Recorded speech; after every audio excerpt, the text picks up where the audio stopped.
Apex Frequency, Episode 4. Okay, here are some videos. Oh, perfect. Cool. Alrighty, so we are live. Um, I've been looking forward to speaking with this guest, who I'd like to have him introduce himself. But first, we go back for many years now. We were roommates at a time when I first got to LA, and I just want to start off by saying you are the brightest, most interesting, unique, and exceptional thinker that I have met in my life. The way that your Wow, what mind, an intro. yeah, no, you truly are. And the way that your mind works, the way that I describe it is I think you're the only individual who I would clarify or describe as crazy as I am in the best way. In the best way. Like I know that I'm pretty crazy. And when I met you and the times that we've spent together, it's just like, yo, I think this man might be on par with me on my level of crazy. And I love it. Love And it. and and I love you. And I'm just so happy to be here with you. So without further ado, I'd love for you to introduce yourself to everyone. So that right there is a tricky question, isn't it? Who am I? Well, today I am as authentic as I have been in many, many years. Obviously, got the mask, the gloves on. I've got to keep some anonymity, and that's to protect the character that I have built from the genuine character that seems to get me in a lot of trouble. So today it is Chris St. Aubin. Some people, if they track me down from 15 years ago, they will have known the name. But today you can call me St. Aubin. I love it. I love it, St. Alban. Dude, all right, so just hopping into it, I'm just gonna come right out of the gate and tell you that I truly believe that there is a lot that I can learn from you. You have had an opportunity to see some of the content that I've been putting up on the Apex Frequency channel related to the Apex of All Alphas brand. You know that I am looking to market myself as a health and wellness consultant, really with the main purpose of creating entertainment around the story of that consultant service or that consulting service. So what I would like to discuss with you, because I know that you have a large amount of knowledge in the industry of marketing, um, personal branding, business in general. You have so much more business acumen than myself, and I acknowledge that when it comes to this whole project, I look at it as an art project, but I still understand that in order for me to succeed in this endeavor, I have to develop higher business skills and things of that nature. And I would love to get whatever assistance that you could provide on that. Happy to share. So let's take it back a step. When Mhm. there are really three pillars to every business, right? And this is a business. Don't make no doubts about it. You have your product or service, right? That is the main pillar. You have the people who run the product or service. Then you have the processes for which you get that product or service in front of the audience or facilitate the service or product. Most of the time, one of the three is falling apart, and that's why businesses don't succeed. And we have an ego that gets in the way that stops us from really being objective to our own brand. When you're doing any type of marketing, it's a there's a point at which you can do testing of a brand, of a product, of a service.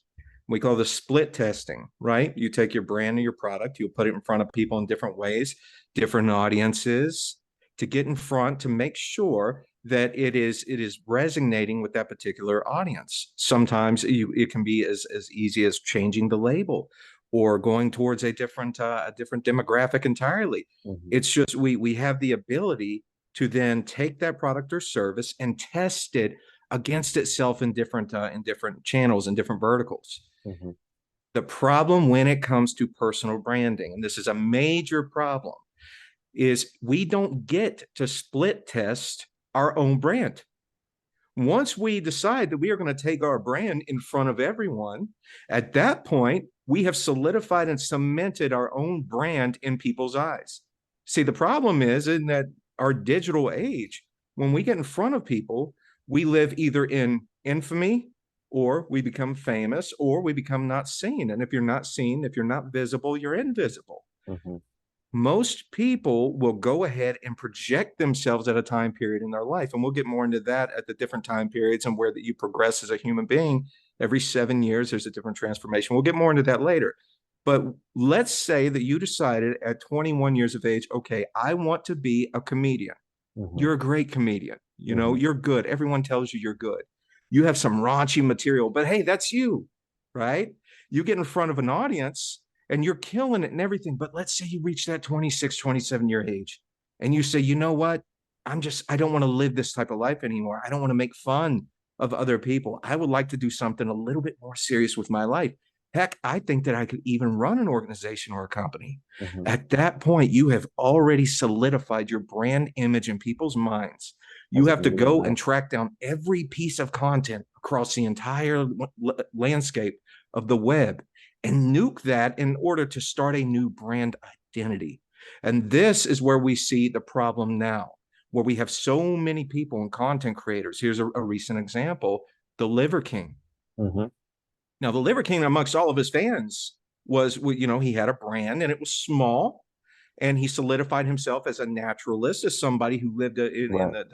the primitive lifestyle, and those Yeah. were helped him to get where he was. He didn't intend on lying to a mass amount of people. Maybe he did. I don't know.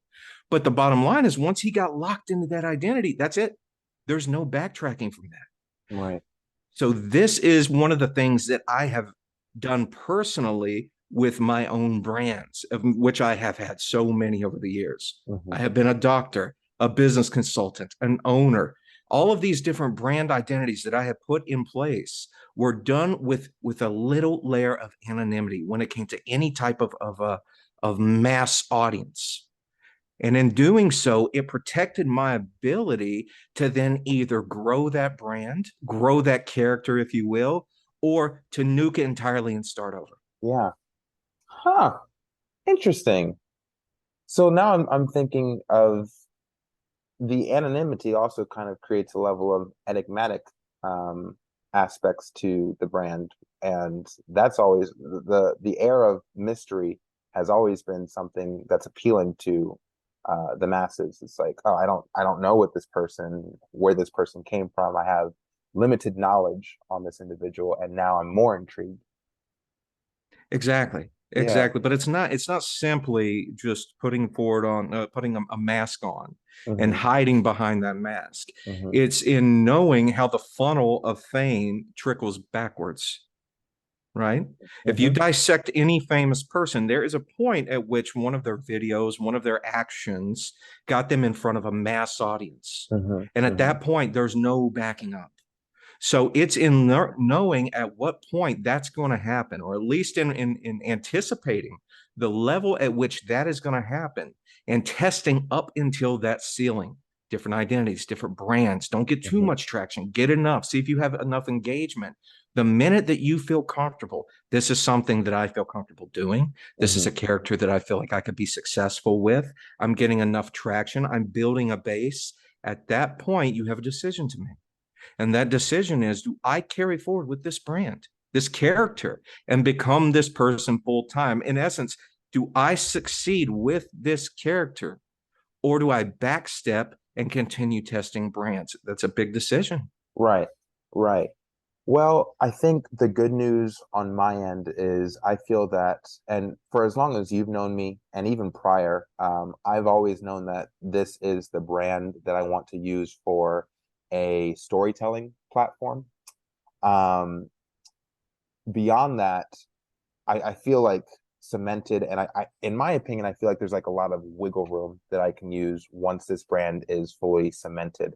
What I'd love to get your insight on is, you know, based off of the content that you've already seen me publish, I would love to just get your opinion on where I can improve so far as outreach, user engagement, reachability. Because I know that that's something that you're well versed in. So in looking at your brand, and obviously I've known you for many, many years, you Mhm. are the most authentic person I have ever met.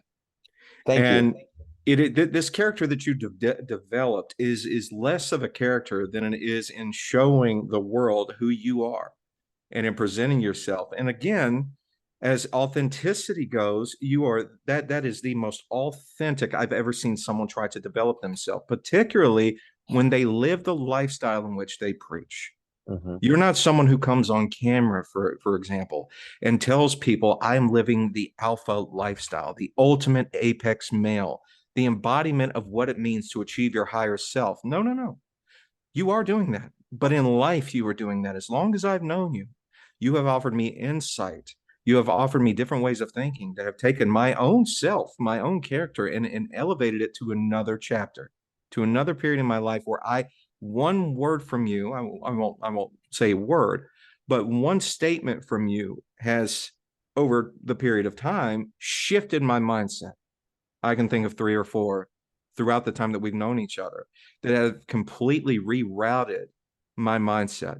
There was one time, I'm sure you remember, when you were on Skid Row, Hmm. and you Hmm. said to me, "This is the life I was living. This is where I came. I was on Skid Row. I was experiencing these things." And I said to you, "Well, why did you stay there? You had a safety net. Why not back up, collect some money, get yourself into a better position, and come back out a little bit harder?" And you said to me, "I was following my white rabbit." Do you remember? Absolutely. Yes, I absolutely do. Yeah. Yeah, and that one statement led me down so many bad places. It made me go after so many things that I would have otherwise been, okay, that does that. There's some danger in that hole. But you Right. know what? Throughout all of that, it has given me the best stories. It has given me a life that has been filled with adventure and sadness and all of Yeah. these things because I have been chasing my white rabbit. Now, one of the things that I did was learn what that white rabbit was. What in fact am I chasing? And through that, it was a self discovery process through a lot of holes and a lot of damnation and all of the things Mhm. that led me to that point where I really pointed the focus back onto myself and said, okay, what is the end goal here for you? Once I discovered that, then it all fell into place. Then all of these adventure shenanigans, all of these things, being chased out of England by a band of gypsies, I remember you that. know, being robbed at gunpoint by mobsters in Rhode Island. All of these things that don't happen to normal people. They all started to make sense to me, Uh-huh. and it was okay. This was in development of this guy that you are today. Yeah. Yeah. Yeah, I absolutely see that. And it's a bit of a digression, but I've never said this to you out loud, but I want you to know that when it comes to spending time with any person, the I think it's because of like our level of like we're on the same wavelength. Whenever I'm with you, I always think like anything could happen. And it's that concept of like I experience the unknown when I'm with you, as opposed to spending time with anyone else. There's always like the parameters as to the Mm. type of experiences a person could have with when you're spending time with, like, let's say, a friend or a girlfriend. Like, you have an idea as to like what could happen. Whenever I'm with you, I have no idea. And And that's the genius of it, right? yeah, And that yeah, we are an unaimed arrow. We don't know where it's going to land. An yeah. unaimed arrow never misses, my friend. That's So we are point. I live a very point and click lifestyle. hmm, I hmm, have my ultimate goals for sure, hmm, but throughout every day, it's very point and click. Hey, I wonder what's down this road. hmm, Well, I want to hmm, know that. If I hmm. know where that road goes, I feel imprisoned. I feel encapsulated. It doesn't Sure. feel like I'm growing anymore. I want to know, where does this road go? What's behind that door? Who is this Yeah, person? Do they have wisdom they can teach me? I love it. These are all the things that go to construct that moment of an adventurous story, something that you're going to live one day and tell your grandchild. There's never been a time where somebody set out and plotted and planned the ultimate adventure and it just fell into place. That's Never. true. Some of my best stories came on the end of drunken wildness and maybe a couple of lines, and then you know what? There it is, an amazing story. I had Yeah, some fun, yeah, right? And yeah. let me just stop for a minute and just say, no story that was ever great didn't start with, well, I was drunk and. Fair, fair, very fair. I would say on my end, prior to meeting you in LA, I did spend a whole lot of time kind of mapping out how I would like my trajectory to go in relation to the personal branding that I'm marketing right now. And one thing that I always emphasized was that I wanted to leave room for after the success occurred, so that by the time I get to the level that I have in mind for myself, everything after that cap, it's unwritten, it's I get to experience it firsthand without having done any premeditation. So I still get to experience some level of spontaneity in this whole experience that we call life, and that's something that I'm really looking forward to. With that being said, I did spend a lot of time meticulously envisioning and visualizing exactly how I would like to maneuver to that destination. One thing that I really appreciate that you said is that um, outside of actually just branding myself as a specific character, and we use titles, or I use titles like the apex of all alphas and things of that nature, but it's more so a reference to a mindset. And the mindset, like you said, is authentic. I am an authentic individual who is promoting myself with certain titles, with certain brands and things of that nature, but we're still getting the individual. And I really appreciate that you said that. I guess the thing that I'm looking to figure out, and I know that as we're moving into the new year, the thing that's clicking in my head is that I do need to start thinking more business oriented about this, as opposed to, Right. I'm kind of getting high off of the fact that, like, oh man, I'm telling the story. I'm telling the story that I've been wanting to tell for 10 years. And I plan on getting even better at the presentation of the story and the content creation and all that stuff. But I need to start focusing. Let's talk pragmatism. Yeah, Philosophy is one thing, but how do we get there? sure. Right? Hmm. Exactly. So with your brand, you, as I said, you are the most authentic person I've ever said. Now, having said that, that will not get you where you need to go, Right. because I could be an authentically boring person. Is that going to drive traffic to me? Is Correct. that going to keep people engaged? Is that going to Hmm. build a character that people want to see? Hmm. Absolutely not. No. So how do we know what steps to take to get there?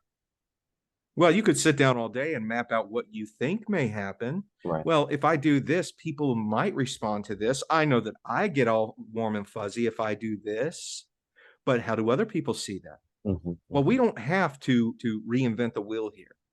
The easiest way to success is to model someone else who is successful. Very simple. With We repackage a Yeah, brand that has already done what you want to do. yeah, and to that, I will say, like, and I've started that process. I've started that research. My favorite individual who's alive right now in real life, that kind of fits the mold of the story that I'm interested in telling, and the rise is, I'm not sure if you're familiar with this person, Alex Hormozy. I know Alex Mercy. Yeah, I really like Alex Hormozy's story. Granted, he got to $100 million through specific entrepreneurial endeavors, and that really relates to the type of story that I'm interested in telling. So like that's one person I'm modeling the kind of business plan off of. I'm watching his videos and thinking, all right, how would I spin the content that he's creating and personalize it to myself and things of that nature, among other people. Like I'm also paying attention to others, but Alex Hormozy and his wife, Layla Hormozy. You have my partner in the background right here. We have Christina Flores, who is in episode 3 of the podcast, and I see her as my partner, and I want to help build up her brand simultaneously alongside with mine. So those are the people that I'm looking at currently. So in a step-by-step format, Hmm. the first thing you have to do is to understand where you want to go. Period. Everyone knows this. I want to be famous. I want to touch the lives of many people. I want to have an impact, a legacy that lives on well after I'm gone. Wonderful. Now, the thing that you want to present, is it a skill set that A, is marketable? Is it something that will impact people's lives? Maybe it's not something that necessarily, let's say that you are trying to present a skill set or a package, if you will, or that has really worked for you and done wonders, but everybody else is different. It Mhm. doesn't necessarily mean that that specific thing or that skill set or package, if you will, is going to be applicable to the masses, Right, particularly in a right. way that is going to live on. You might make a spiked impact, but nothing that's going to live on. Now, this is where we have to blend authenticity with data. And Okay. most of what we do as a marketer, as a business, and make no mistake, as a content creator, you are a marketer. You have to be. Because if you don't get your image and your brand in front of enough people, and not just getting in front of them, but have a way to sink your hook in and keep them coming back, then you have a single touch point that now fades out of existence. Right, They see right, you, they saw you, you're gone now. You are right. a snowflake. You were here for a moment, but you have now melted. You're gone. You see what I'm saying? Yeah, So absolutely. how do we know exactly what things are going to stick with individuals, are going to be impactful? Now, there is the element to try everything, throw spaghetti against the wall, see if it sticks, Mhm, right? mhm, There is mhm. some wisdom to that, but that's old news, right? Right now, this day and age, moving into 2023, we're in the future, man. This is beyond the year of Back to the Future when Marty McFly went and got Yeah, on the hoverboard. We're past that, very right? true. Yeah. So we have access to an immense amount of data. And as marketers and as people that are trying to build a business, we have got to utilize the data that's in front of us.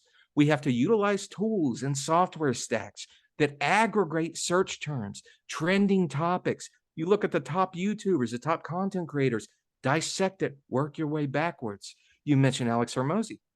That's wonderful, but here's the only problem with that. If you look at one individual's success, Mhm. you can't build commonalities off of one individual. There are no benchmarks in which to establish. So, what you must do is choose five. Look at the top five that have made it where you want to make it. Mhm. Then you take those and you build a graph. Okay, I'm going to look at these individuals. I'm going to see what commonalities, what common traits, what common topics these people have. And you build a character based off the data that you have aggregated from five other people. What you have just done is storyboarded your success map. So now you know exactly what you have to do in order to engage and captivate your audience. Yeah, You just use what other people have done. yeah. You repackage their brand, you repackage their headlines, you repackage their image, all of the things that they have done to wow and captivate the Right, audience. You right. take it and Yeah. you repackage it and you put in it the authentic you Mhm. within that paradigm. Okay, so on that note, I'll just give you where my head is going so far as the packaging. My idea is to present two brands simultaneously. On the one hand, we have the kind of the fitness enthusiast, where like there's plenty of fitness influencers on YouTube, Instagram, TikTok, and I can reference a bunch. And they all have like varying degrees of success, like 100,000 subscribers here, 359 subscribers, 1,000 there, and it looks like they, based off of the research that I've done, they set up like a vlogging service where like they're in the gym talking about their workouts, going back home in the kitchen, filming what they're eating, and they're just literally just talking, and they're getting thousands and thousands of views and are able to monetize the content because they've hit a threshold of subscribers. That sounds like a very straightforward and simple way to go about it. Now, I would be doing that, and that's why I'm focused on getting to a certain body fat percentage. In my head, it's like 5%, and having the physique that matches that content. While simultaneously, I am interested in more of like a mindset goal where I'm able to coach and educate individuals on how they can change their mindset to achieve the specific goals that they had when they were younger, that they kind of just discarded because it just got too hard. So it's like I want to make two different avenues of content. One specifically, hey, I'm shredded. If you want to get shredded, watch my content. This is what I'm doing to stay shredded, and all that stuff. And it's specifically aesthetic. And then we have mindset content where You know, are you not motivated? How can you get motivated? What are your specific aspirations? And let's talk about that. Absolutely. Absolutely. And what comes to mind, there was a YouTuber who did just that. I don't know if you're familiar with Elliot Hulse. Yeah, he was when I first got to LA and we were living together, he was like number 2 on the people that I was you know, paying attention to. What a wise man. Yeah. He attacked a specific market for which he had already built authority, right? You have this guy who has a terrific physique. Mm-hmm. It's a great physique. He's powerful. He's Mm-hmm. strong. Mm-hmm. He's telling other men how to be strong. And in that builds a brand of become the strongest version of yourself, right? Something for which he absolutely has the authority to speak on. Mm-hmm. And when you listen to him, you look at his body, you say, okay, well, if he says to do that, then obviously it works. I'm going to do that. Right. So in Mm-hmm. building his authority, now he's building his audience because Yeah. people will listen to someone who has been where they want to go. That's I just like it. that. Yeah. Now, Yeah. on the other side to that, he built Ask Elliot or Yo Elliot. And what he did starting out, at least, was he presented questions that weren't really asked. He went ahead and faked it till he made it. Oh, right. Yeah. You know, I actually Yeah. think we talked about this when we were living together. Uh-huh. Yeah, yeah. So that's a fantastic idea. You just have like a segment where you're literally coming up with the questions and you're responding to these questions, and that's what creates the higher level of engagement. Exactly. Now there are so many hacks to this. You Mm-hmm. can look on Quora and you can see what people have been asking. You know, you can Okay. actually get a graph on what people have been asking. You can get on Google Trends and see what people are searching for, how to do this, what if I do this, all within your specific niche. Yeah. And then at that point, now guess what? You have content ideas. You simply present it in the idea of someone else asking it, which builds Right. social proofing. If someone else asked it, obviously people are watching me, Yeah. right? Yeah. So Yeah. that builds a social proof element, at Mm-hmm. which case Mm-hmm. you give your authoritative response to that. You help somebody out. Now you've given them valuable content, right? Well, he answered a question that maybe I've been asking, but didn't Mm-hmm. necessarily ask. Guess what? I want to stick around and see if there are more questions that are being asked that are Yes. similar to my own. Yes. I love You that. see? It Yeah. was Yeah. something that he was very wise about building out. Now, his downfall, and there was a downfall, is when he decided he was going to get away from his specific niche and start leaning heavier into, guess what? Not powerlifting, not strength training, but in fasting and in spiritualism. Now, there's Um, absolutely a place for that, but not no- within his brand. yeah. This is Yeah. something he himself should have remained focused on in his personal life and allowed the characters within his brand to flow and to develop exactly in the linear nation that they were doing to begin with. Mm-hmm. Mm-hmm.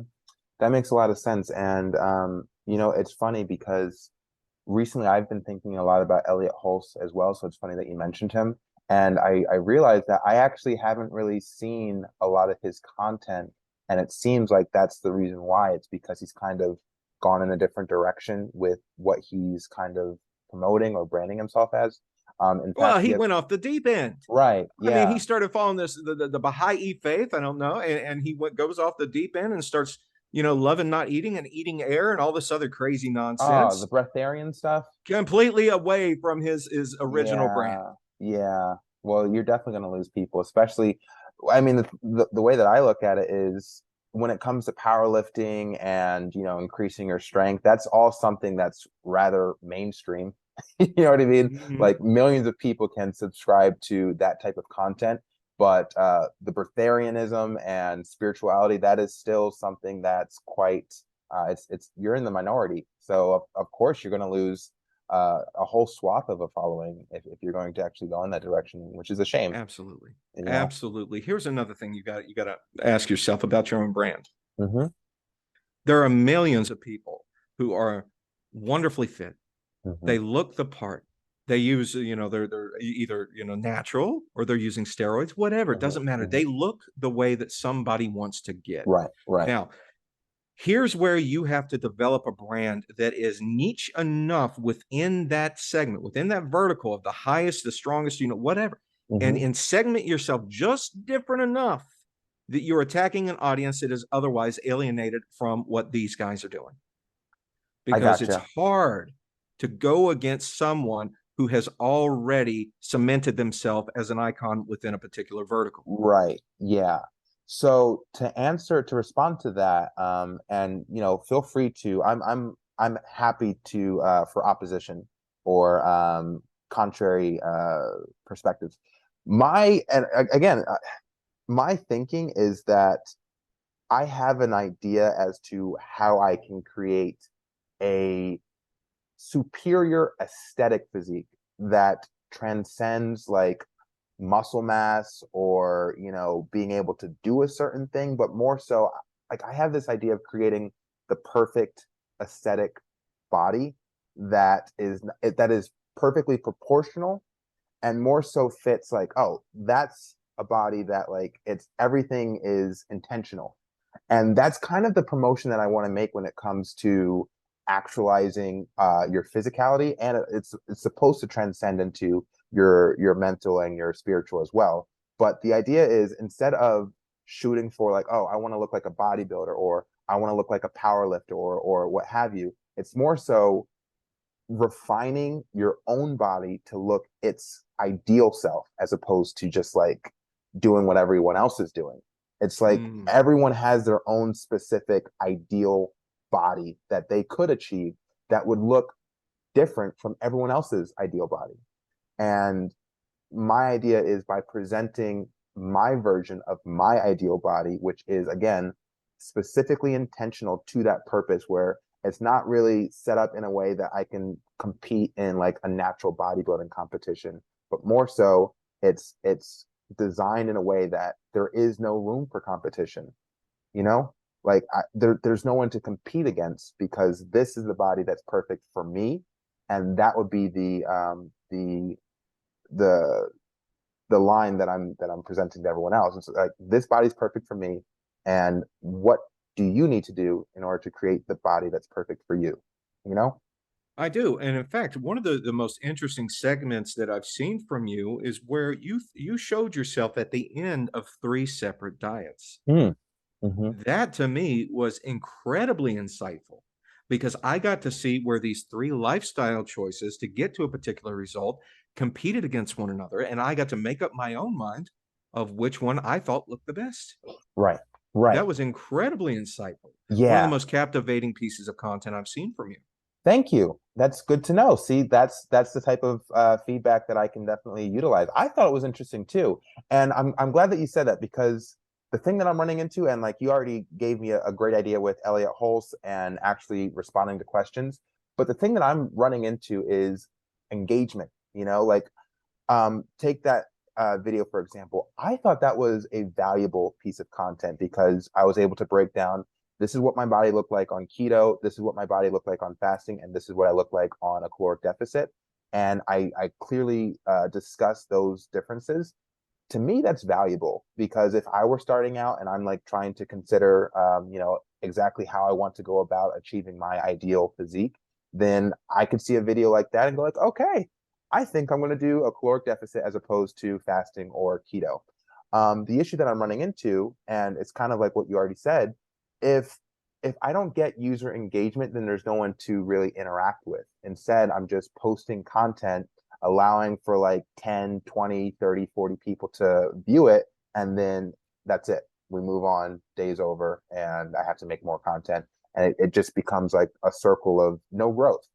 So So how do right, you hack the growth of your channel and content? right, right. Very simple. So we have within the human dynamic, there are principles within philosophy that influence others to do or not do something. These are the influence principles. There's a great book by Dr. Robert Cialdini, The Principles of Influence. I suggest all of your viewers read it. Not only is this applicable to business, but it's applicable to everyday life, to the philosophy or excuse me, the interaction with your spouse, your loved one, your potential loved one, your enemies, people of all landscapes. You'll understand what triggers make a person either move forward or retreat. Now, in knowing these principles that are so applicable to everyday life, they're even so much more applicable to our own brand. to our own business. So one of the things that you can do for instant credibility, because credibility is crucial. If you speak, why should I, as someone who has never known you or your brand, listen to a goddamn thing you have to say? Well, that's pretty easy. If everybody else is listening to you, then I should as well. I don't want to be the guy left out. Right. If everybody's running, I need to join in and ask questions later. Yeah. You know, Uh-huh. same thing. So one of the easiest hacks we can do, we can pay a little bit of money and we can get fake followers. Now, some people find this to be a little unethical, but guess what? Let me just give you an example of ethical thinking within business practices. Everybody talks about being ethical. You've got to play by the rules. You've heard that since you were a kid, right? Okay, but you're the only one doing it. I know the rule makers, and they're fucking everyone over. The rule makers put the rules in place so that nobody on this end of the table can get to this end of the table. Now, you think because you've been told that if I do everything right, step by step, eventually I'll make it here. You won't. You won't. Those prongs on that ladder, those that have been put there to keep you from ever achieving this. So what do? Well, you just skirt around the table a little bit. Stop walking into your every fucking chair and you walk around the table. You've got to understand how the game works. I'll give you a great example. You want to play by the rules, and so does everybody else. But if I gave you something that was a big enough line for you to cross, a big enough, what's the word I'm looking for? A big enough gift, a big enough present, a big enough prize. If I said to you, you're playing in a basketball game today, okay? Now, you could either play by the rules or you can completely cheat. It's entirely up to you, okay? But the winner of this basketball game gets $1 million cash. Right. Are you going to play by the rules or are you going to throw some elbows? You see what I'm saying? Yeah. Now you've got to throw elbows within your personal brand because everybody else is doing it. And I'm not Right. just talking on a small level. If you Mhm. remember years back, we saw that Bow Wow got busted for posting, jet pictures on a fucking Right. jet he didn't own, Right. that he was Right. not even flying on. Mhm. Everybody is doing it. I saw recently a commercial with Steph Curry where he's hitting full court shots one after another. It looked great. And you know what? It's Steph Curry. So who's going to question that? But it was absolutely false. What did it do, though? It bolstered his brand as an authority in basketball and shooting, the greatest shooter in NBA history. Great. Within your personal brand, you must do the same. So the quickest shortcut, go ahead and establish a foothold with purchased followers. They don't even have to be fake. You can buy real followers. Get yourself 10 to 15,000. Now, when you speak and someone comes across your content, you have 15,000 people who think your content is valuable. So what are they going to do? They're going to assume, well, hell, I found inspiration within this content. It seems 15,000 other people did. Perhaps I don't want to get left out from future pieces. Boom, there you got a real follower. Right. So you may have started out loading your gun with blanks, but you're going to get to put some live rounds in that bitch after just a little bit amount of time. There's one hack you can start off with that is going to help with your engagement. It's going to help with visibility because of even if these are purchased followers, the algorithms within the social media systems are going to say, okay, I've got more avenues to show this content to. You see? Right. Yeah. Yeah. I really appreciate that. And I'm actually this is actually something I've been thinking about, and it's something I was actually interested in speaking to you about. As you know, part of my brand is authenticity and transparency. However, this strategy is something that I have kind of dabbled into or looked a little bit into, and it's not something that I am unwilling to kind of implement. However, I am still interested in being honest about everything that I'm doing. So what I'm thinking is, when it comes to you, like the fact that we're even having this conversation, and this conversation is something that I intend on publishing and making available to consumers or viewers. Let's go with viewers. However, we're talking about, I'm not going to use the art of deception, but perception, the art of perception. Let's call it that, right? So when it comes to, let's say, purchasing followers or doing something else that's kind of like a hack or like a trick, I would love for our conversations, let's say we were to like make this routine thing where we were to get online and discuss strategy for the future, and discuss like, okay, this is what we did this past month and how it worked, and look at the trending data and things of that nature. I would love for this opportunity to kind of come clean with the different types of strategies that I'm implementing on a basis. And to me, that would kind of, I would feel like I would be living up to my own standards or integrity when it comes to creating that level of transparency that's important to me and my presentation. And yeah, that's how I would counterbalance that whole. So for the record, Mhm. you're willing to throw elbows. You're just going to tell people you did it. Yeah, I yeah, think it's brilliant. I yeah, think we all knew that Liver King was on steroids. I mean, it's kind of hard absolutely, not to see that. absolutely, yeah, Everyone knew. But then what did he do? He didn't just fucking talk about it. Hey, yeah, I'm on steroids. I don't suggest you do it, but if you are, let me tell you exactly how I did it. right, This is right, what worked for me. You might yeah, be interested in knowing. Hell, I want to know what steroids he was on yeah, to get where yeah, he's at. and These are things that are interesting to me, but he lost his credibility when he decided he was going to lie and he got caught in the lie. The right, second thing he did was he owned up to his mistake. hmm That was the biggest mistake he could have made. hmm. When you decide as a brand that this is the way that I'm going with my character, hmm that's it. That is you. That is what everyone is going to know you as. This is you. You die with the lie. I don't give a goddamn if they have a video of you and an eyewitness testimony, and you have come and given your consent on paper Right, for them to say, this is me. Here are my fingerprints. I did it. When you are confronted with that moment where you have to either say, yes, it was me, or no, it was not, you did not do it. You die with that lie. That is the character you have crafted. If you right, have decided deception is a method in which I get there, you maintain that until the day you pass. yeah. And if I had to imagine, I don't really follow the Liver King, but I have been watching the controversy. My guess is that he is worried about people liking him, because what other reason did he have to come clean? You know?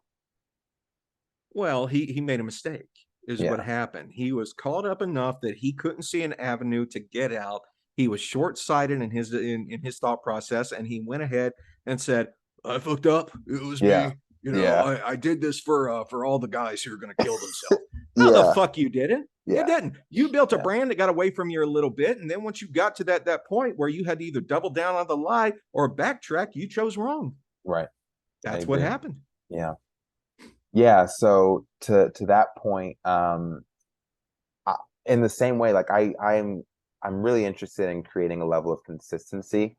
And if my personal brand is that I'm not lying, then I will continue to not lie when it comes to, I think our conversations present a perfect opportunity to come clean with all of the strategies that we're like discussing, and practicing to see what works, what doesn't work, what hits, what doesn't hit.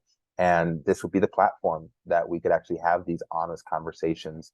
And then it's like when someone tries to call me out on something like, hey, like the first year of Shaun Fury's, branding, he bought followers, like he bought like, a certain amount, but years later it worked out.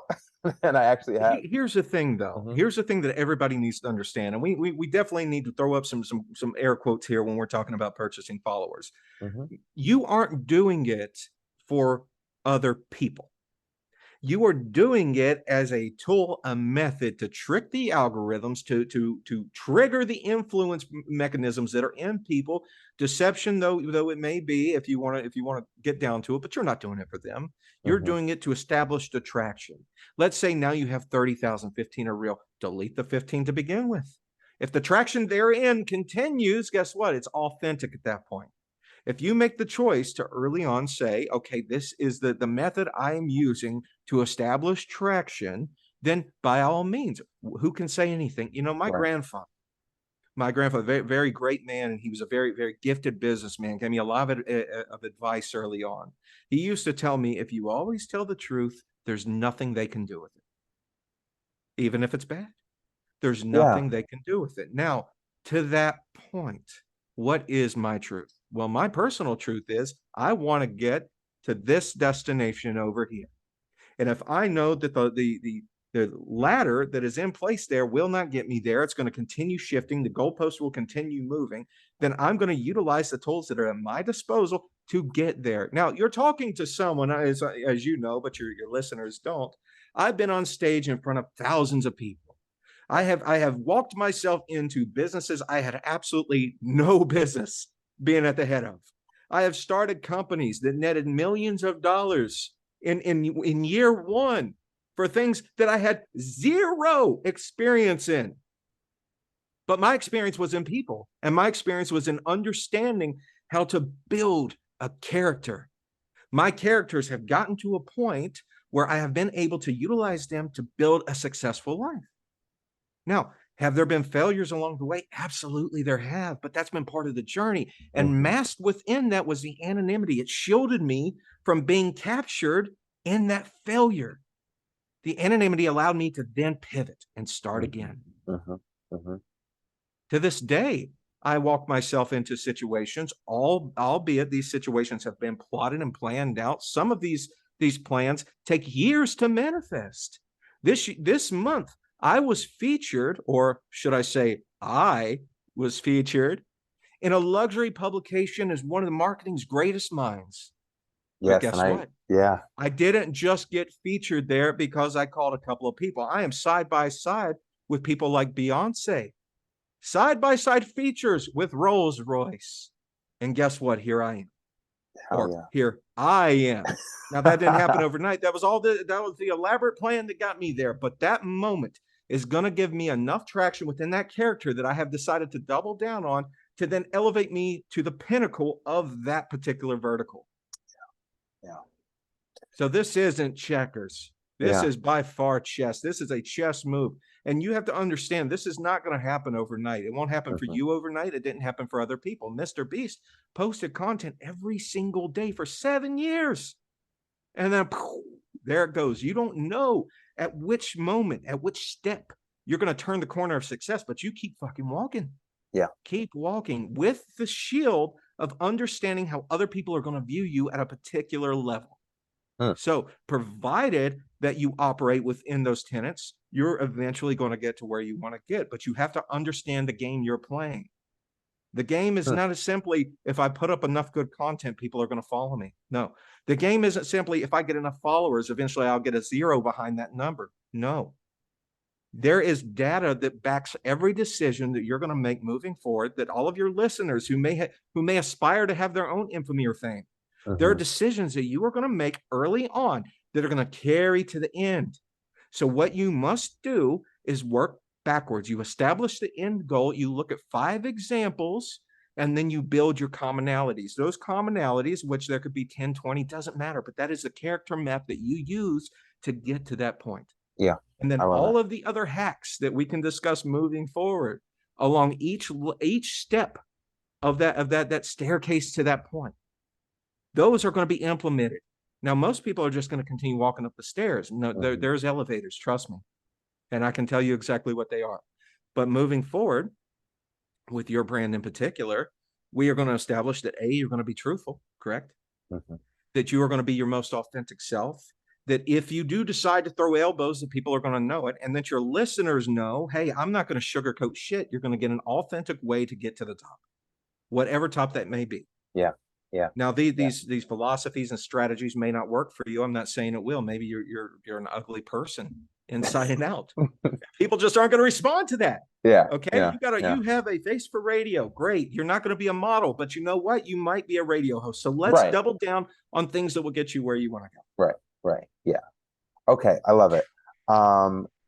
Couple of things that are hitting my head. Based off of what we're talking about right now, I feel more invigorated to pursue these 2 kind of simultaneous brands. One in the fitness industry, where it's like just get as shredded as you physically can, or as I physically can, and then promote like, hey, this is my ideal body. This is my ideal body physique, or this is my ideal physique, and let me coach you and instruct you on how to achieve your ideal physique. And it's separate from, you know, pursuing what other people look like. You know, like that's one specific avenue. And then the other avenue, which is going to take a lot more time to continue to refine, is more in the Alex Hormozy style, where it's like more entrepreneurial. Because with me starting out in this field or in this industry as an entrepreneur, there's still a lot of knowledge that I have to obtain. So that's more like the long game. What I want to talk to you about real quick is, and I've mentioned this to you before, when we were living together, I had mentioned a potential TV show idea in the future that at the time it was the tentative title of The King's Collective. Do you remember that? I do. Yes. All right. Well, just to circle back around to that, when I think of like someone like Alex Hormozy, I see that guy and other individuals at that level as like perfect archetypes for the type of characters that I would like to present in that future TV show. And remember when we like you know, I had given myself the title of the Pirate King, and you were the Viking King, and we had like other the Philosopher King was another friend of mine who was actually featured in episode 2 of the podcast series. But I would really like to kind of circle back around to that. Like, to me, that's my final destination, where whether it takes 5 years, whether it takes 10 years, I want to end up producing and starring in that show, whether it be called The King's Collective, whether it be called something else. But like the story that I want to tell is a bunch of individuals who are all in the same network, able to work with one another to their own respective goals. And they all live drastically different lives because they're all very different individuals. But it's more so my interest is showing the philosophy that even though we're all alphas and we all have the ability to create our own realities, we're still able to integrate our realities with others and work cohesively. That's kind of my vision for the show, and it's also my vision for the world. So that's, and you know, I see you. I'm saying this because I see you as like a central figure in that TV show, where like you are, just by existing, an extremely interesting individual. And like, you know, I'm always thinking of scenes for this future TV show. The fact that like I'm seeing you getting set up in your room, and like, you know, putting the mask on, and like we got the camera, and like we're getting ready to have this conversation right here. And I don't know, like that's how my mind is always working, where it's happening right now, and at the same time we're going to be telling this story on a grander stage in the future when I have the resources. I see it as the exact same. You know, that we're all on our individual journey to get there. I can't pull somebody along who's trying to walk their own path, Mm-hmm. but I damn sure won't on the other side to that. If you aren't trying to get to the point that I'm trying to get to, then we're not the same. Right.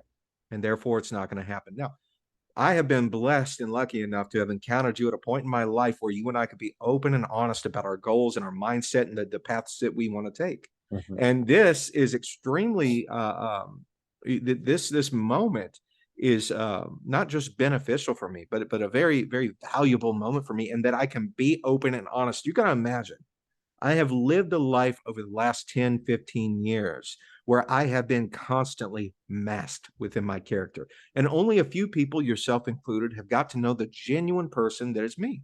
I've not got to speak at a particular on a particular level about the actual steps that I've taken to bolster these relationships, or to talk about all the strategies and hacks that I've used along the way. I can't do that, because if I were to do that within the character that I have built, Right. it shatters. Now Yeah. the cloak of anonymity is gone, and I don't get to reveal anything. So I have to remain silent within that scope. But this communication that we're able to have right now on camera, hopefully it goes to help people that are otherwise in a position of stuck. Yeah. Which has been me so many times, where I have been just in a position where, shit, okay, here I am back to square one. Can I get there again? Mhm. and I've been stuck. And then that lingering question that haunts us all comes into play. Okay, how do I get there? What is the first step? I can't tell you how many people I've spoken with that have goals and dreams of entrepreneurship. They want to get to a particular place and they know what they want to do. They just don't know how to start. Mhm. Mhm. And ultimately, and through my own example, I've started many times, many times, and I know exactly how to get started. That is something that I've been able to help many people Yeah. with, covertly, of course, but it's something that I have learned and lived and continue to live in my own life. And hopefully your viewers can take some of the examples that I can put forward of my own struggles to get past that point of starting, right? And now elevate their own life to be on that road towards the apex version of themselves. Hell yes. Hell yes. Dude. All right. Fuck yes. God damn. That was beautifully said. Beautifully said. Thank you. My God. Um, all right. So I'm so happy that you said all that, because the one thing that the question that I've been asking myself leading up to having you on, and even during this whole conversation, is I'm always looking for an exchange. How can I help you while you help me? How can you help me while I help you, kind of thing. And I've this is like the fourth episode of my podcast series. My first episode, it was more of like me helping my friend, but at the same time, my friend was coming on and helping me by having someone to talk to, and yada yada yada. Second episode, such and such. So the question that I've been asking myself in relation to you is, you have such a wealth of knowledge when it comes to the specific endeavors that I am setting out on. Like I said at the beginning of this episode, it's like marketing. You're extremely well versed in branding, entrepreneurship, all of these things that I am quite a novice in. When it comes to my level of expertise, I would say that I'm more in the artistic realm, such as telling a story that's compelling, and I'm able to kind of incorporate other characters and create a level of integration that's on a high level. I relate to George R. Martin, where he like spent so much time creating a world that's so separate from the one that we exist in, that when people jump in, it's like everything's done for them. It's all of this work, all this time and effort went into creating his own specific world, and now it's just ready for audiences to consume. That's the same thing I want to do with my story, where I'm taking the world that we live in, but I'm creating it anew. So it's less work, but then at the same time, I get to spend more time with the characters that inhabit this new world that I'm overlaying on the current one. But with that being said, like, there are still so many skills that I have to develop in this world in order to better execute my plan and create the amount of resources that are required in order to tell the story at the grandest scale and stage possible. Well, therein lies the genius of your whole existence within this thing that we have built, the King's Collective, right? You don't have to be an expert at everything, and it'd be impossible for you to be. You have developed yourself, your mindset, your internal strength, your philosophy, your wisdom, your body, all of these things to inhabit and embody what it means to be the apex of all alphas, right? I clearly have not. But my expertise, though, is in how to build a character wrapped in the veil of who I am and what this is. I know how to take something from nothing, get it started, elevate it quickly to a point where it thrives on its own.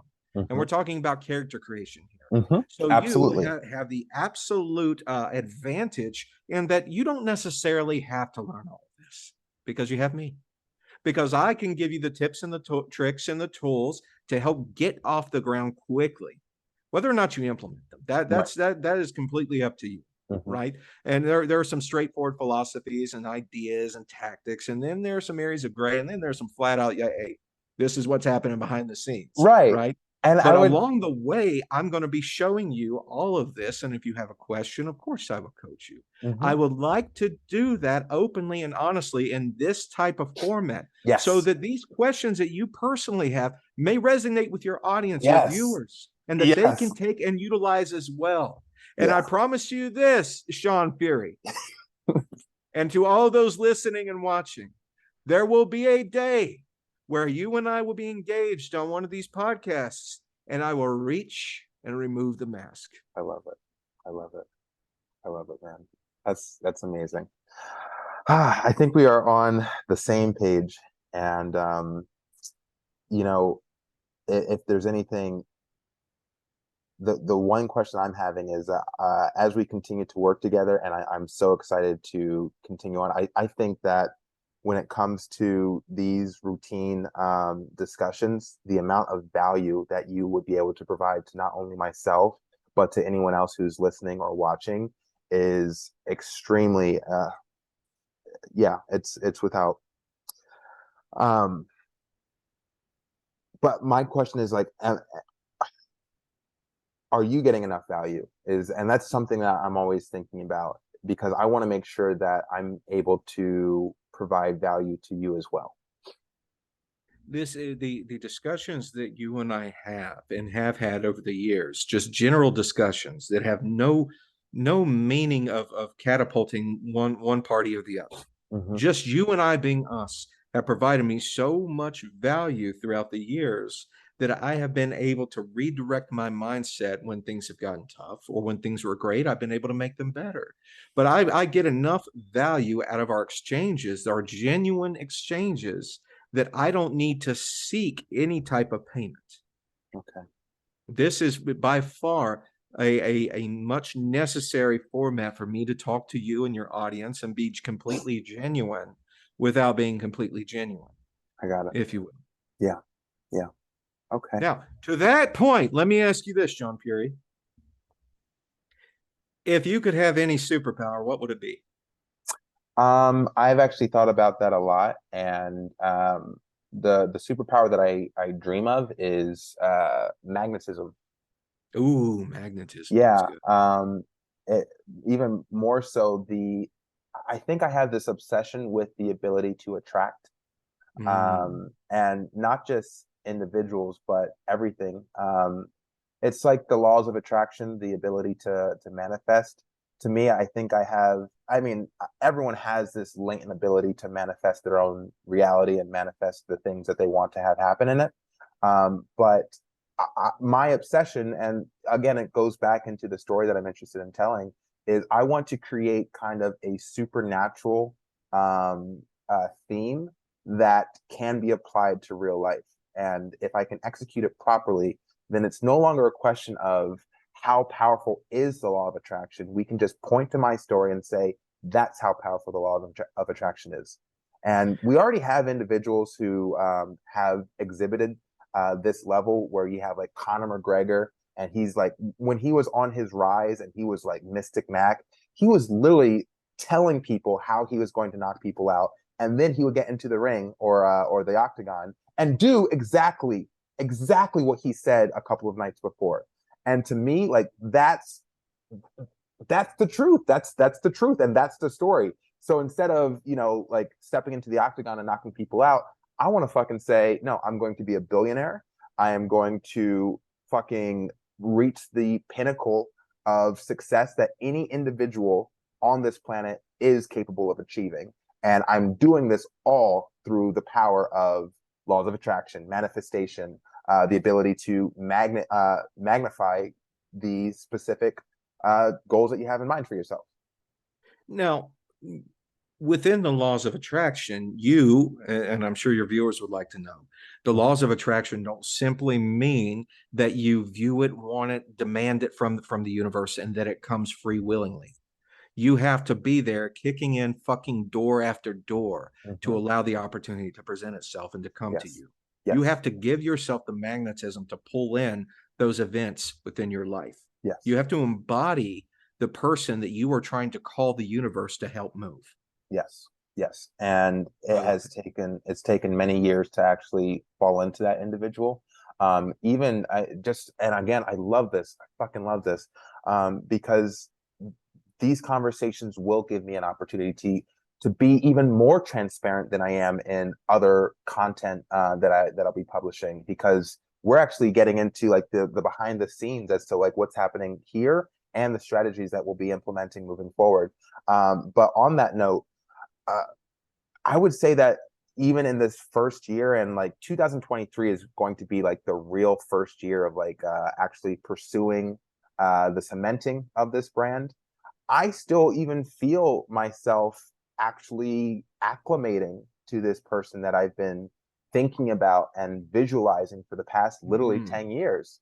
And I still feel like I'm growing into it, where I'm going to be able to track over the next 12 months how I'm speaking differently, how I'm moving through the world differently as a result of knowing, okay, this whole conceptualization phase is done. We're done. We are now in the mode. We're actually playing the character. This is who you are from until you're done, you know? Now, let me ask you this. Is there ever a moment in being who you are as the apex of all alphas that you feel disingenuine? Is there ever a moment where you feel like a fraud? No. Or what is the term that they use? Fraud is applicable, but no, Fraud's there's applicable. yeah, so there's never a moment and I'm again, I'm so grateful for this. I would say that I succeeded very well in being able to brainwash myself. There was a time before I met you and before I got to LA where I was just in a fucking rabbit hole of trying to figure out what I was missing. I felt that there was a weakness within myself that had to be ironed out. And the weakness was preventing me from achieving my specific goals. At the time, I wanted to be a movie star. Now, don't get me wrong, that's still a goal of mine, but it's like, it's like a secondary goal. I still plan on being a movie star in this lifetime, but it's no longer the highest achievement that I have in mind for myself. But at the time, Imposter syndrome. That's the term. yeah, there you go. Continue. Yeah, imposter syndrome. Yeah, so when I was going through this rabbit hole of trying to figure out what my weakness was and how I could kind of remove it, so I could because I knew that the goals I had in mind for myself were extremely grand, and it's like I can't really have any weaknesses in order for me to achieve the level that I want in my life. So I came across neurolinguistic programming and conversational hypnosis and all these other kinds of mental tactics that you can use not only for yourself, and more so the type of research that I was finding it was used for. Like NLP is used for other individuals. It's like a sales tactic, or getting people to buy the thing that you want them to buy, or think the way that you want them to think. I educated myself on these skills and applied them to myself. So I was able to, over the course of like, let's say a 3 to 6 month period, truly program my brain into believing that I am. I mean, it's a fun title, but it's more, it goes beyond the title. Like the apex of all alphas is just like a way for other people to understand how I think of myself. But beyond that, how I think of myself, it's beyond words. It's more so I feel personally that I am the most powerful being in the universe, but not even relating it to the most powerful being in the universe. I am the universe, and that we are all living in my universe. So let me ask you this then, Shaun Fury. Mm-hmm. In that chase for that identity, right? In that Mm-hmm. chase to really embody that identity, the brainwashing, etc. Mm-hmm. What do you feel has been the difference maker for you that other people simply haven't been able to achieve? What do you think separates you from everyone else? Okay. Great question. So I think it's two factors. First off, for some reason, I was born with a higher level of self-love than other individuals. I'm not sure why other people don't love themselves as I much resemble that remark. yeah, yeah. No, and I think it's a shame, and it's something that I hope to promote over the course of my career, is that a lot of power, there is so much power that can be derived just from loving yourself supremely, to the point where you don't need love from anyone else, because that's how much you love yourself. And that's how I've always viewed myself. Specifically, growing up, my mother was the person who always made me feel that I was allowed to love myself. And whenever I wanted a hug, I could always go to her. And that was like the physical connection or the physical intimacy that I felt like it kind of addressed the whole you can't hug yourself, you can't love yourself, you need someone else to love. Right, So my right. my mother provided that for me. And as a result, I was kind of left to my own devices. It's like, okay, I don't need someone else to love me. My mother loves me and I love me. I'm good. I'm fucking set. Yep. So that's one thing. The amount of self-love that I was just born with innately. And then secondly, um, I came across this one teaching when I was really going down the rabbit hole, specifically on YouTube, and I was trying to figure out how to iron out the weakness that I had just previously mentioned. I came across this one video about achieving universal intelligence, and that was appealing to me because in my mind, the way that the video presented itself, if you could obtain universal intelligence, then you would be able to apply it to whatever specific endeavor that you have in mind for yourself. So I clicked that video, and the man, his name was Daniel Recknixer. He's talking about how all information is available to us through the universal connection between your mind and the universe, and the key to accessing that connection is through self-belief. So the higher level of self-belief that you have, the quicker connection that you will have with the actual universe, and you'll be able to like be guided in the direction that you need in order to find the answers that you're looking for. So it's basically just being confident. I mean, that's the best way to whittle it down. If you're confident in your choices, if you're confident in the impulses that occur to you, like if you have a specific goal, let's say you want to be, for example, let's say you want to be the greatest rapper of all time, and you know that this is the thing that you want. So if you are confident and you have a high enough self-belief that you can achieve it, then you naturally lead yourself on the path to have the experiences and have all of the necessary interactions in order for you to achieve that specific goal that you've already set out for yourself. And it applies to everything. Well, let's talk about that specifically for a minute. So let's talk about the rap game. So you've got the example of Eminem, right? So Eminem, here's somebody who, against all odds and against even the color of the skin tone he was born into, was able to get to the place where he wanted to get to through manifestations, through speaking into existence. But then let's look at the weird ass twins. You know who I'm talking about? Yeah, I think yeah. everyone Island does. Boy. The Island Boys. Here are some guys who Yeah. try to embody that same thought process, and they speak into existence. They're confident. They actually believe they're as great as they are, but are fucking clowns. Right. We Right. all agree they're fucking clowns. Yeah. Yeah. I think at this point, it's a universal truth. They're fucking clowns. Right. So What is the difference between someone like that and someone like Eminem, someone like yourself, and someone who thinks they're the same way, but just isn't able to get to that point? That's a very good question. I think that the twins are lacking in emotional intelligence, specifically the category of self-awareness, where they are able to fool themselves into thinking that they are greater than they actually are, and it becomes something of a delusion. To me, I don't really, to some extent, I'm myself delusional when it comes to the types of things that I think I'm capable of accomplishing, but it only becomes a delusion until I achieve it.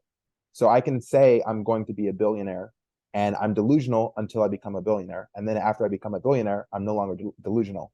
So if you apply it to the twins, they're just delusional until they fucking prove otherwise. And you can choose to be stubborn and not allow yourself to change your perspective on your own ability, and like that's a choice. We can't help them. We can't help the twins.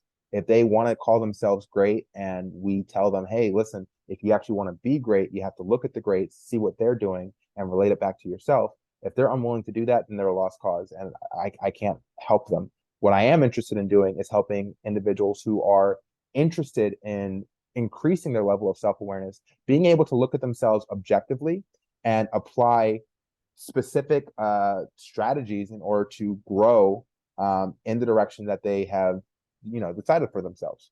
So, but are they a lost cause? Because through their inability to manifest that level of genius, right? they have achieved, to some would say, a certain level of infamy and success.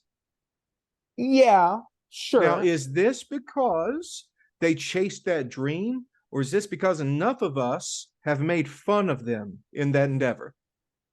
I think it's a bit of both. However, to me, there's success and infamy, and then there's, on the other hand, there's actually doing it. So if we take the twins and we take Eminem, and again, it's all subjective, which is kind of fun and interesting.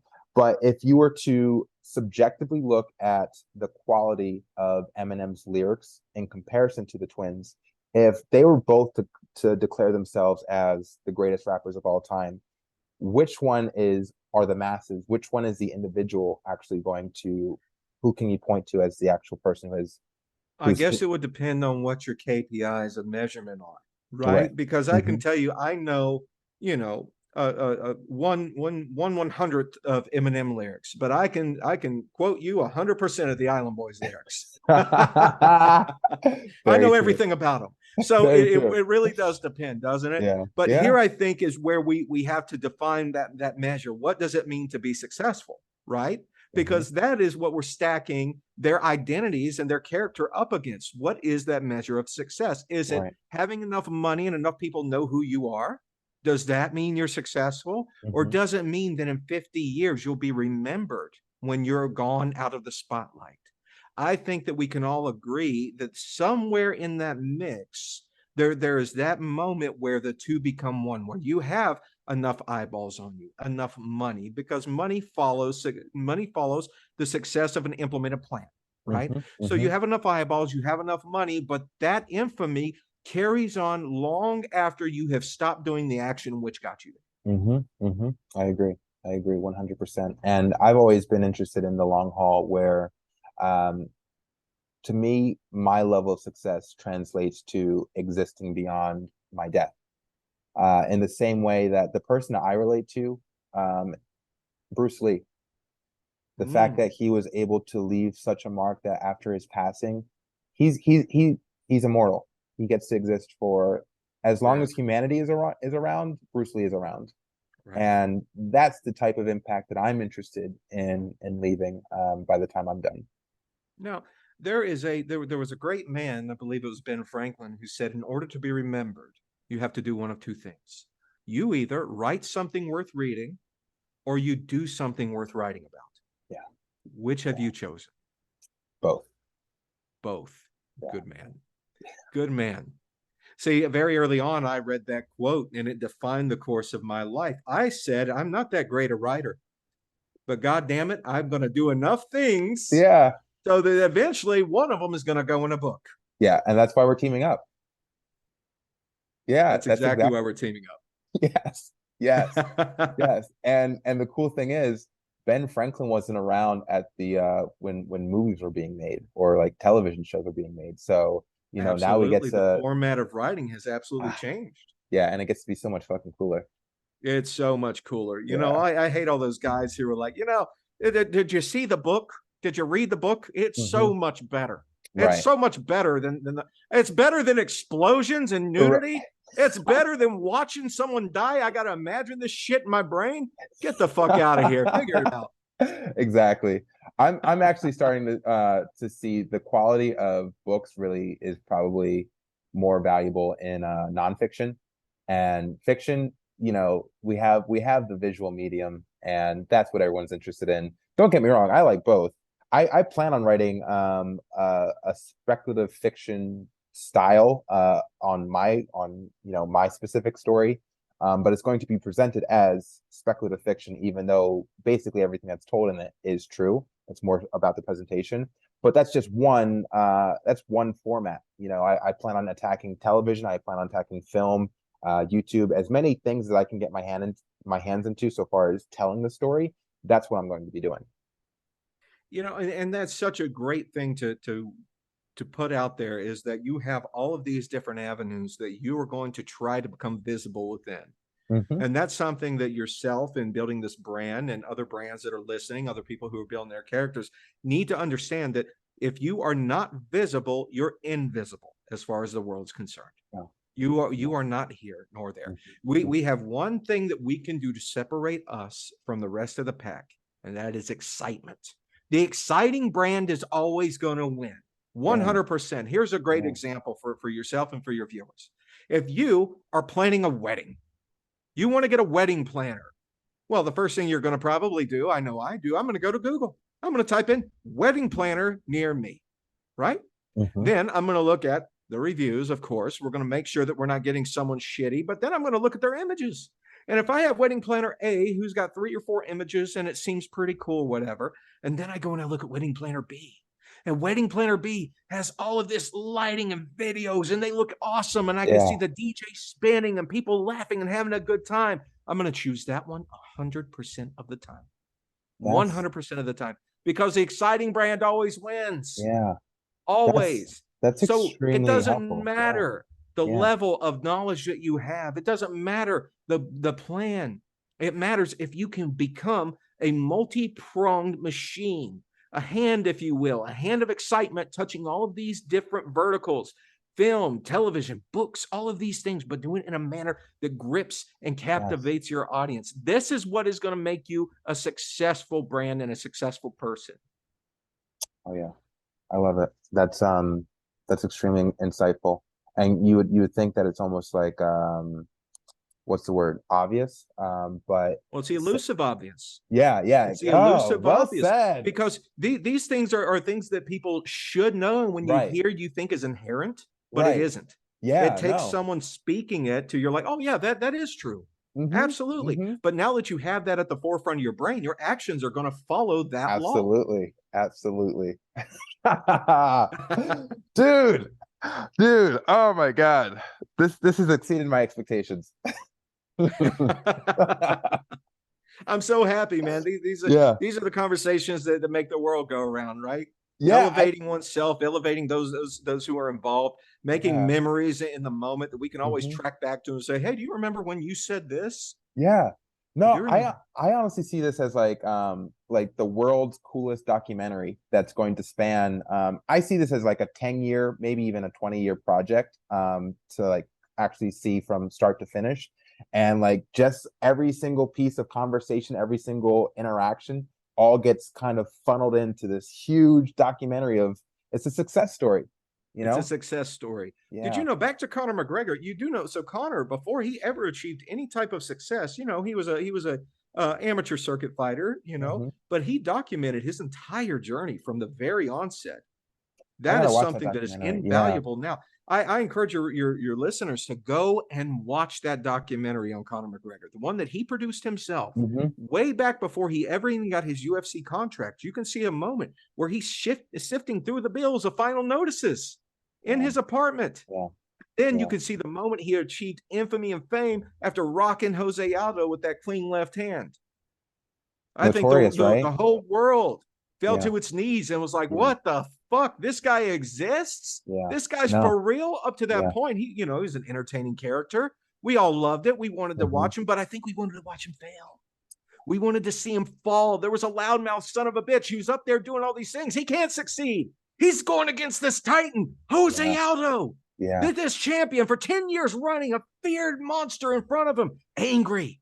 He's coming out. You've never seen him more angry, more determined. He comes out, and guess what? He falls into the trap. The trap that Conor McGregor laid. And in that moment, his entire legacy was formed. But he documented the whole fucking thing. And what would have happened had he gotten slept by Aldo? Now, you have documented a moment where you have failed. Now you get to see a man rise from the ashes. Oh, yeah. See, I love a success story, but you know what I love more? I love seeing a guy fuck his life all to hell and then claw his way back. That's what I want to see. That's what gets my jollies going. Hell yeah. Now, I love the idea of Conor McGregor, not necessarily lately, if we can be completely frank, he's achieved whatever level of success he has, and that's cool. Right? You want to bow out from the UFC and from the fight game? Absolutely. Go be a billionaire. That's cool, man. You're a cool Irish billionaire. But to tiptoe around all the, I'm coming back and all this, haven't won a fight in 5 years, it's kind of like, guy, you've done it. You've done Yeah. it. Okay. Yeah. Your brand has Yeah. been cemented. Go ahead, live your life, be Yeah. the guy on the yacht who fucks models. Great. Yeah. Yeah. Cool. Yeah. I'm good with that. Yeah. So, I get it. I absolutely get it, man.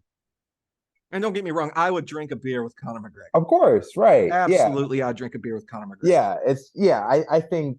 I think the world is in agreement with you that what he did is worthy of retelling until the end of time, because he executed his vision so resoundingly that it's just not everyone really has that ability, has that level of, again, it goes back to self-confidence, where you can actually state out loud to a public, this is what's going to happen, this is how I'm going to do it. It's not even that though.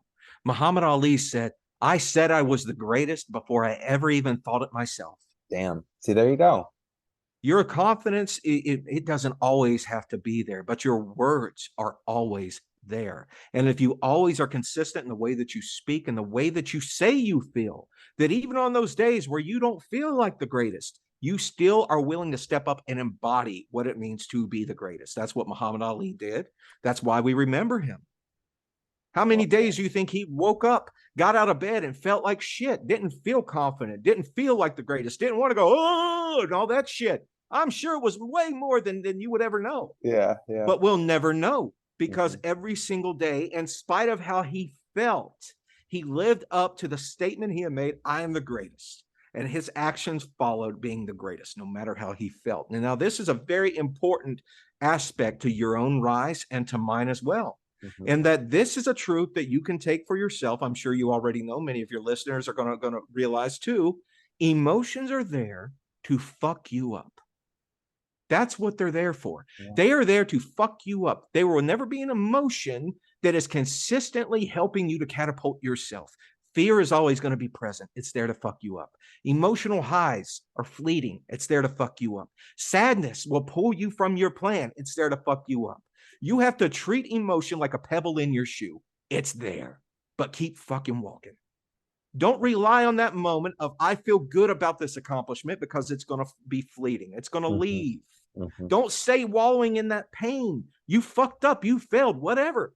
You won't be there forever. And you'll be right back on track. But no matter what, treat emotion like a pebble in your shoe. Keep fucking walking. Brand it in your mind, cement it in your legacy and in your own personal virtues. Emotion is there to fuck you up.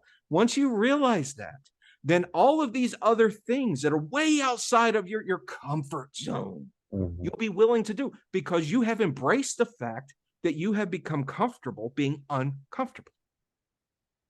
I cannot agree more. 100%. Yeah, there's a lot that we have to teach people, and I'm really looking forward to the process. And again, it goes back to, as the influence expands and grows and becomes more cemented, the knowledge that is within ourselves gets taken to heart a lot more easily. So I'm excited. I'm extremely excited. It's an exciting time. It really is. We're moving into an age where we're right on the cusp, right? Ideas are great. They really are. Ideas can make the world go round. But you know what completes the turn? Execution. You had the idea to become the apex of all alphas, but it would have remained just there, right in your mind as an idea, until you started to walk down that path. You are executing on who that means to be, what that means to be him, to lead that life, to lead others down that path. You're executing. It doesn't matter the idea. See, I've hated this my entire career when people say, will you sign an NDA, a non-disclosure agreement, not to copy my fucking idea? Well, let me tell you something, buddy. If you have to use a piece of paper to protect your idea, something where you yourself should have executed on already, then guess what? It's not much of an idea. NDAs are worthless. Your ideas are fucking worthless until they are put into action. Once they're actionable, then that's something worth protecting. But this is a reason why most people, most VCs, most entrepreneurs will not sign NDAs. Seasoned entrepreneurs know an NDA is fucking worthless.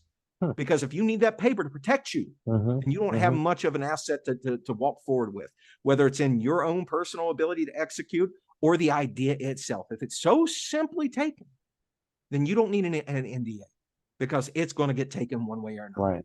Right. Yeah, that makes a lot of sense. Yeah. Oh man. Well, listen, I think I think we have a lot for episode one of this. This is gonna end up being a separate series. Um, damn, I gotta come up with a title for it, but goddamn, this was great. Goddamn. I'm so pleased, man. I'm so happy to be a part of it and to be a part Yeah. of your journey. You've been implemental in mine, and it's just been a or instrumental in mine, and it's been such a pleasure in knowing you and watching you develop, and with myself as well. All the things that I have taken as a result of our relationship have really helped me to get to where I want to go. You know, so knowing you and being a part of this and be a part of your journey is so rewarding to me. And I'm just happy that at some point I was invited on your show and was able to speak a couple of truths that have helped me to catapult my own level of success. Absolutely. Well, if I can add anything to that, um, I've always kept in mind, even when I met you, and I would say that there was an instant connection. You're, like I said, I've never met anyone who matches the elasticity of your brain is remarkable. And I've got the same, you know. So my future goal has always been I want to see both of us get to the level that we are capable of achieving in this world, in this reality. And I think that what we're doing here is such a wonderful opportunity to track it. And I Oh, hope that, we're tracking the progress, aren't we? We're yeah, tracking the journey. At yeah. some point, we'll be able to look back and say, "Hey, you know how I got to where I got because of this." And you Hmm. can show people step by step what you Yeah, did to achieve it. And yeah. I think that most people, at least your viewers, are going to realize that that is ultimately what they're after. They're Hmm. after a roadmap to get to become their better self, to get to Yeah. become the apex of their own self. Hell They fucking yeah. want to know how. And I think Oh, that yeah. that's where you and this format and this brand is really going to be able to help the masses. It's going to help to give them a how to become the apex. Damn. All right, all right, we're done. We're done. Uh, all right. This more to follow. This was amazing. This is the end of the episode. Thank you so much, St. Alban. My Um, pleasure. Jesus Christ. I'm watching this shit again. But all right, I'm cutting recording on this, and I look forward to seeing everyone on the next one.